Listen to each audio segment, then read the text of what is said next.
નમસ્કાર મિત્રો, આજે આપણે ફક્ત કાળી પિન એટલે કે હેર પિનમાંથી કાળી ચૌદસની રંગોળી બનાવતા શીખવાના છીએ. અને અમુક એવી ખૂબ જ સરળ એવી ટિપ્સ જોવાના છીએ ને કે જેનાથી તમે સહેલાઈથી રંગોળી બનાવી શકો છો. જેમને બિલકુલ રંગોળી બનાવતા નથી આવડતી તેઓ પણ રંગોળીમાં માસ્ટર બની જશે. તો એ માટે વિડીયોમાં એન્ડ સુધી બન્યા રહેજો. વિડીયો પસંદ આવે તો વિડીયોને લાઇક કરી ચેનલને સબસ્ક્રાઈબ કરી દેજો. ચાલો શરૂ કરીએ વિડીયો. તો સૌપ્રથમ અહીં આપણે ગુજરાતીનો 3 નંબરનો આંકડો દોરીશું. આ રીતે તગડો દોરવાનો છે. હવે આ 3ના આંકડાને બંને છેડેથી આ રીતે જોડી દઈએ અને ઇંગ્લિશનો યુ બને, યુ આલ્ફાબેટ બને એ રીતે આપણે તેને જોડવાનું છે. ત્યાર પછી હવે ગુજરાતીનો 1 આંકડો દોરીએ આ રીતે અને તેને આ રીતે આપણે અહીંથી કવર કરતું જવાનું છે અને એક કેરીનો શેપ બનાવીએ, કેરીનો આકાર બનાવવાનો છે. બંને બાજુ આપણે સેમ એ જ રીતે આ બંને આકાર બનાવીએ. ત્યાર પછી હવે લઈશું કાળી પિન એટલે કે હેર પિન. હવે આ હેર પિનને અહીં આપણે આ રીતે રાખવાની છે.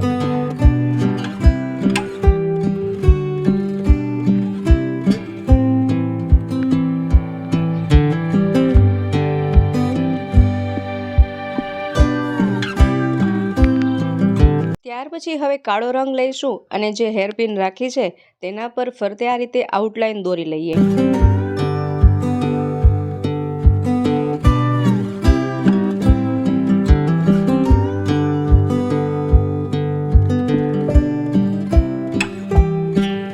આ રીતે આંખ અને નેણનો આકાર દોરી લઈએ. એ જ રીતે આપણે ત્રીજી આંખ પણ દોરી લેવાની છે. અને આ રીતે 2 લાઈન દોરી અને નાકનો શેપ બનાવીએ. અને નાકને સંપૂર્ણ બનાવવા આ રીતે નાનો તગડો ફરીથી દોરીએ, 3 આંકડો દોરીએ. ફરીથી અહીં હોઠનો આકાર બનાવવા માટે પણ 3નો આંકડો દોરવાનો છે.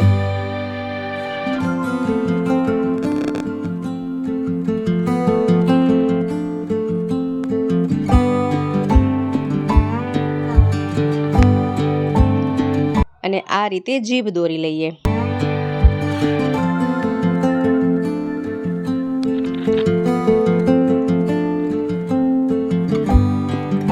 હવે અંગ્રેજીનો એમ હોય એ રીતે આપણે વાળ દોરવાના છે. અહીં આ રીતે ઇંગ્લિશનો એમ આલ્ફાબેટ દોરવાનો છે.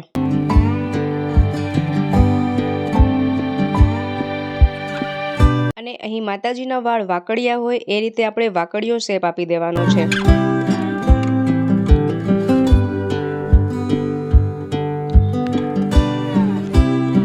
ત્યાર પછી હવે જે કાળી પિન રાખી છે તેને લઈ લઈએ.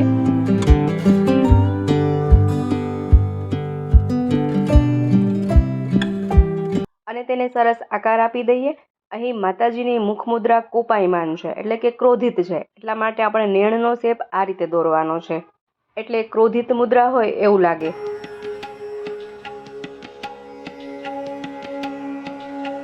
હવે અહીં આંખમાં કલર કરીએ. તેના માટે પહેલા લાલ રંગનો ઉપયોગ કરીએ અને જીભ પણ લાલ રંગની કરીએ.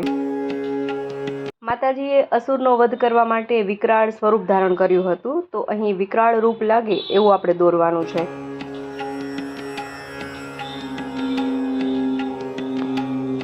અને આ રીતે સફેદ કલર કરી લઈએ અને તેમાં વચ્ચે લાલ કલર કરી અને દાંતનો શેપ બનાવીએ.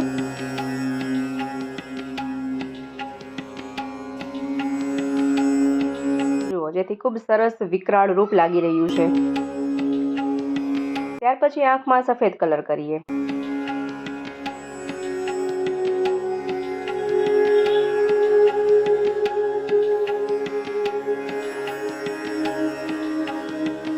ત્યારબાદ અહીં આપણે કપાળ પર પણ લાલ કલર કરવાનો છે.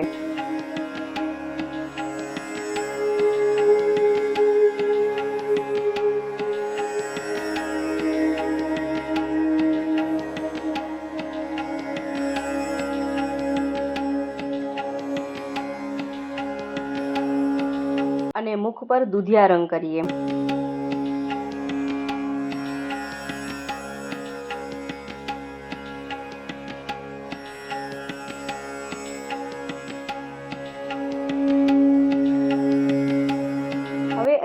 આંખ પર કલર કરવા માટે આછો દૂધિયા કલર જોઈશે, એટલા માટે મેં બ્લુ કલર અને સફેદ કલરને મિક્સ કર્યો છે અને આછો દૂધિયા રંગ બનાવ્યો છે.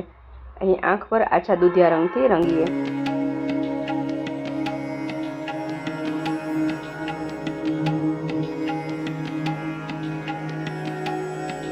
ત્યાર પછી આંખ અને નેણ પર ફરીથી ઘાટી આઉટલાઈન દોરી લઈએ.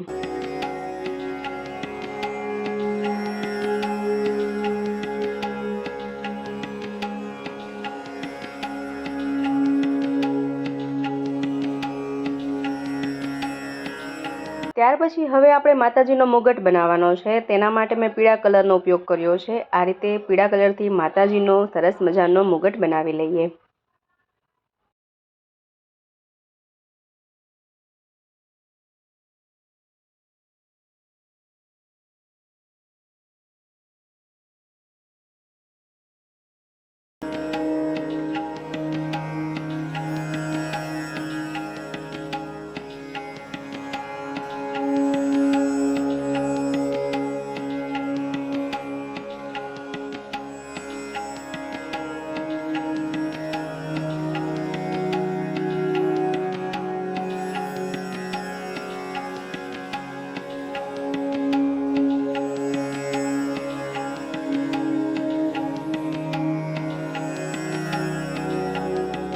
ત્યાર પછી કાનના કુંડળ બનાવવા માટે પણ આપણે પીળા કલરનો ઉપયોગ કરીશું.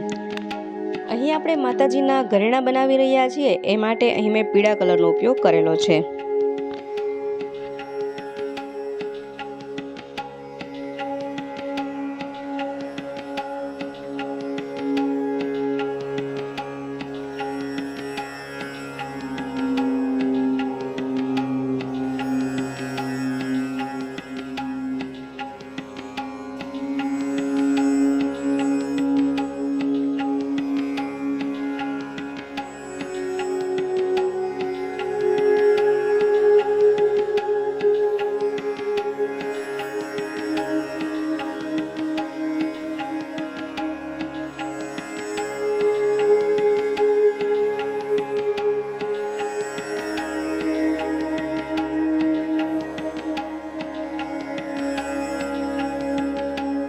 ત્યાર પછી માતાજીના કેશમાં કાળો રંગ કરીએ.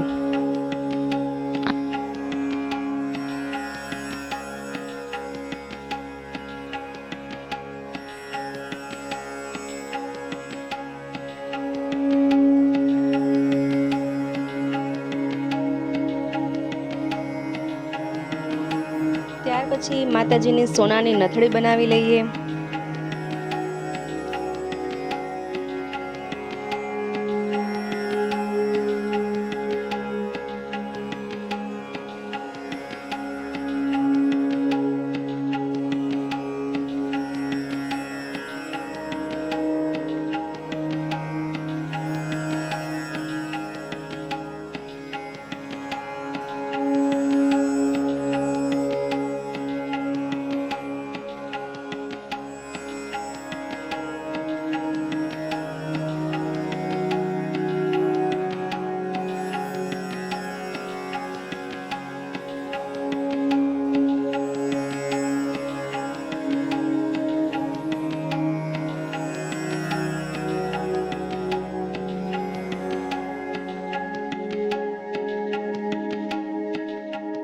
હવે અહીં આપણે એક બંગડી લઈશું અને બંગડીને આ રીતે રાખી અને તેમાં ડોટ ડોટ દોરવાના છે, ટપકા દોરવાના છે.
સેમ આ જ રીતે બંને બાજુ દોરી લઈએ।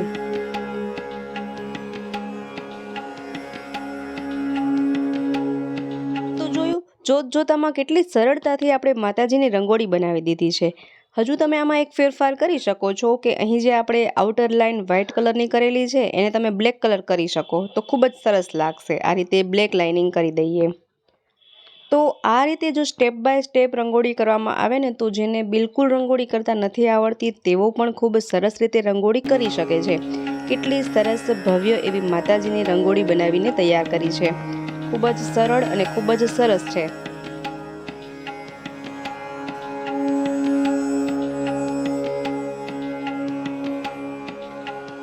આશા રાખું છું આજની રંગોળી તમને ખરેખર ખૂબ જ પસંદ આવી હશે। રંગોળી પસંદ આવી હોય તો વિડીયોને લાઇક કરજો, શેર કરજો, તેમજ અમારી ચેનલ પર નવા હોય, પહેલીવાર ચેનલ પર વિઝિટ કરી રહ્યા હોય તો ચેનલને સબસ્ક્રાઇબ જરૂરથી કરજો। ફરી મળીશું નવા વિડીયોમાં નવા જ આઈડિયાઝ સાથે।